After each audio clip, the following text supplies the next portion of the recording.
the Lord. Praise the Lord. Today's my preaching topic is the light of the world. ഇന്ന് എൻ്റെ പ്രസംഗത്തിന്റെ വിഷയം ലോകത്തിന്റെ വെളിച്ചം എന്നതാണ്. Let us read one Bible verses, John 8:12. വേദപുസ്തകത്തിലെ യോഹന്നാൻ എഴുതിയ സുവിശേഷം 8:12 ഇപ്രകാരം വായിക്കാം.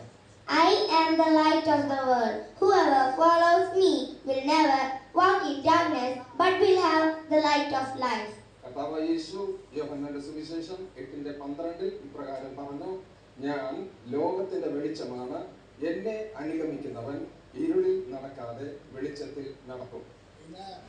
We all know what is light.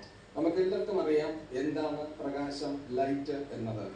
Light helps us to see when everything is dark. എല്ലാം ഇരുളടഞ്ഞിരിക്കുമ്പോൾ വെളിച്ചം നമുക്ക് സകലതും കാണാനായിട്ട് ഇടയാക്കി തീർക്കും, കാണാനായിട്ട് സഹായിക്കും. Without light, we can trip, get lost or feel scared. വെളിച്ചമില്ലാതെ നമുക്ക് മറ്റൊന്നും ചെയ്യാൻ സാധിക്കത്തില്ല. നമ്മൾ അവിടെ ആകെ വല്ലാത്തൊരവസ്ഥയിലായി പോകും. In the Bible, വേദപുസ്തകത്തിൽ Jesus said, I am the light of the world. കർത്താവായ യേശു പറഞ്ഞു, ഞാനാണ് ലോകത്തിന്റെ വെളിച്ചം. Because Jesus shows us the right way to live. എന്തുകൊണ്ടെന്നാൽ കർത്താവ് നമുക്ക് ശരിയായി ജീവിക്കേണ്ടത് എങ്ങനെയാണെന്ന് കാണിച്ചു തരാനും അതിന്റെ വഴിയെ, ജീവന്റെ വഴിയെ കാണിച്ചു തരാനും ഇടയായി തീർന്നു. He helps us make good choice and keep from doing wrong things. അതുകൊണ്ട് തന്നെ കർത്താവായ യേശു നല്ല തീരുമാനങ്ങൾ എടുക്കാനും നല്ല രീതിയിൽ കാര്യങ്ങൾ ചെയ്യാനും ചീത്തയായ കാര്യങ്ങൾ മാറ്റി നല്ല രീതിയിൽ പോകാനും വെളിച്ചമായി നമുക്ക് തീർന്നു. When we follow Jesus, നമ്മൾ കർത്താവായ യേശുവിനെ പിന്തുടരുമ്പോൾ we don't have to be afraid or confused. നമ്മൾ പേടിക്കേണ്ടതോ നമ്മൾ സംശയിക്കേണ്ടതോ യാതൊരു കാര്യവുമില്ല.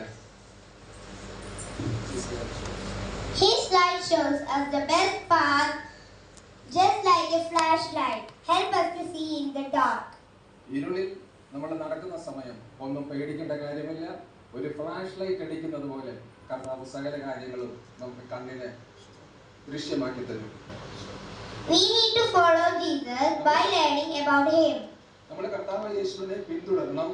എങ്ങനെയാന്ന് വെച്ചാൽ കർത്താവ് പറഞ്ഞ കാര്യങ്ങൾ നമ്മൾ ശ്രദ്ധിക്കണം, വേദപുസ്തകം വായിക്കണം, Reading the Bible, praying and showing love to others. വേദപുസ്തകം വായിക്കണം, പ്രാർത്ഥിക്കണം, മറ്റുള്ളവരോട് നമ്മൾ സ്നേഹം കാണിക്കണം. Thank you. Jesus bless you all and a happy new year. നന്ദി. കർത്താവായ യേശുക്രിസ്തു നിങ്ങളെല്ലാവരെയും അനുഗ്രഹിക്കട്ടെ. സന്തോഷകരമായ അനുഗ്രഹമായ ഒരു പുതുവർഷം ആശംസിക്കും.